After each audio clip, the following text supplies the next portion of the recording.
மயிலும் துணை முருக பக்தர்கள் அனைவர்களுக்கும் வணக்கம்.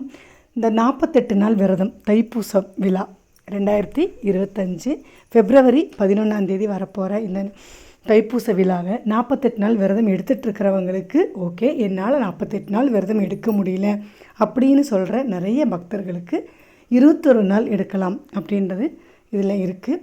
எப்படின்னு கேட்டிங்கன்னா, இந்த ஜனவரி மாதம் 22 புதன்கிழமையில் இருந்து பிப்ரவரி 11 வரைக்கும் 21 நாள் நமக்கு கணக்கு வருது. நம்ம அப்படியும் நம்மளால் எடுக்க முடியும். நிறைய பெண்களுக்கு ஒரு சந்தேகம் வரும், இனி மாத விளக்கு எனக்கு வரும் இந்த டேட்டில் என்ன பண்ணுறது அப்படின்னா, நம்ம அந்த டேட்டில் மட்டும் அந்த ஒரு 3 நாளோ 5 நாளோ தலை குளிக்கிற வரைக்கும் நம்ம வீட்டில் உள்ளவங்க யாரோ ஒருத்தர் விளக்கு கொளுத்தி அந்த பூஜை புனஸ்காரம் செய்கிறவங்கள செய்ய வச்சுட்டு நாம் செய்யாமல் இருந்துட்டு அதுக்கப்புறம் நம்ம செய்யலாம். அதனால் எந்த தவறும் கிடையாது. என்னால் 21 நாளும் விரதம் எடுக்க முடியல அப்படின்னு சொல்கிறவங்களுக்கு 11 நாளும் தாராளமாக விரதம் எடுக்கலாம். 11 நாள் விரதம் எடுக்கிறதும் நம்ம 1 இருந்து பிப்ரவரி 1 நம்ம கரெக்டாக அந்த 11 நாள் வரைக்கும் எடுக்கலாம். என்னால் அந்த மாதிரி விரத முறைகளே எடுக்க முடியறது இல்லைம்மா, வீட்டில் வேலையாக இருக்குது, பல பிரச்சனைகள்னால என்னால் எதையும் பண்ண முடியறதில்ல, நான் காலையும் மாலையும் விளக்கேற்றுறேன், கந்தசஷ்டி விரதம் கந்தசஷ்டியோட பாட்டு போடுறேன், அந்த மாதிரியெல்லாம் இருக்கிறவங்க நிறைய பேர் இருக்காங்க. அப்போ அதை பற்றி கவலையே பட வேண்டாம். முருகரை எப்போவுமே மனசில் நினச்சிட்டு உங்களுடைய வேண்டுதல்களை எல்லாம் அவர் கையில் வச்சுட்டு நீங்கள் அந்த அன்னைக்கு தைப்பூசத்தன்னைக்கு தாராளமாக குளித்து நம்ம பக்கத்தில் இருக்கிற கோயிலில் உங்களுக்கு எந்த கோயில்களுக்கு போக முடியும் போயிட்டு வந்து நம்மளுடைய வேண்டுதல்களை தாராளமாக நிறைவேற்றலாம். சரி, இதை நான் எப்படி இந்த தைப்பூச விரதத்தை பண்ணுறது அப்படின்றது நிறைய பேர்த்துக்கு சந்தேகம் இருக்குது.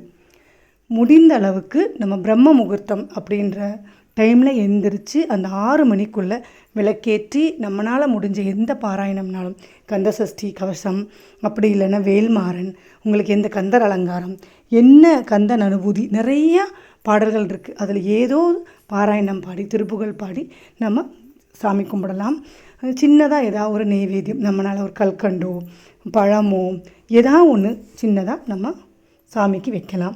நிறைய பேருக்கு விக்கிரகம் இருக்கிறவங்க தாராளமாக விக்கிரகத்துக்கு நம்ம அபிஷேக பூஜை செய்கிறவங்க செய்யலாம்.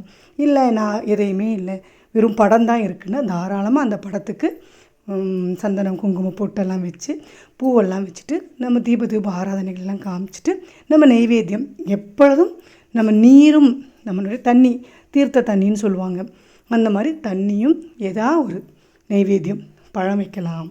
சிலவங்க என்ன பண்ணுவாங்க, வெறும் சாதம் வைப்பாங்க, அதில் கொஞ்சம் கற்கண்டோ இல்லைன்னா வெல்லமோ ஏதாவது வச்சு நம்ம தாராளமாக நம்மளுடைய வேண்டுதல்களை சொல்லலாம். நம்ம எங்கே இருந்து எப்படி கும்பிட்டாலும் கடவுள் முருகர் நம்ம கூட எப்போவுமே துணையாக இருப்பார். இந்த 48 நாள் விரத பூஜையும் 21 நாள் விரத முறைகளையும் உங்களால் எப்படி எடுக்க முடியுமோ இந்த தைப்பூசத்தோட விரதத்தை நீங்கள் கடைப்பிடித்து உங்களுடைய வேண்டுதல்கள் எல்லாமே கண்டிப்பாக முருகரோட காலடியில் வைங்க. முருகா அப்படின்னு நீங்கள் உருகி கூப்பிடும்போது கண்டிப்பாக உங்கள் கண்ணு முன்னால் உங்களுக்காக கண்டிப்பாக முருகர் உங்களுடைய வேண்டுதல்களை நிறைவேற்றுவார் அப்படின்னு சொல்லிக்கிறேன். வாழ்த்துக்கள்.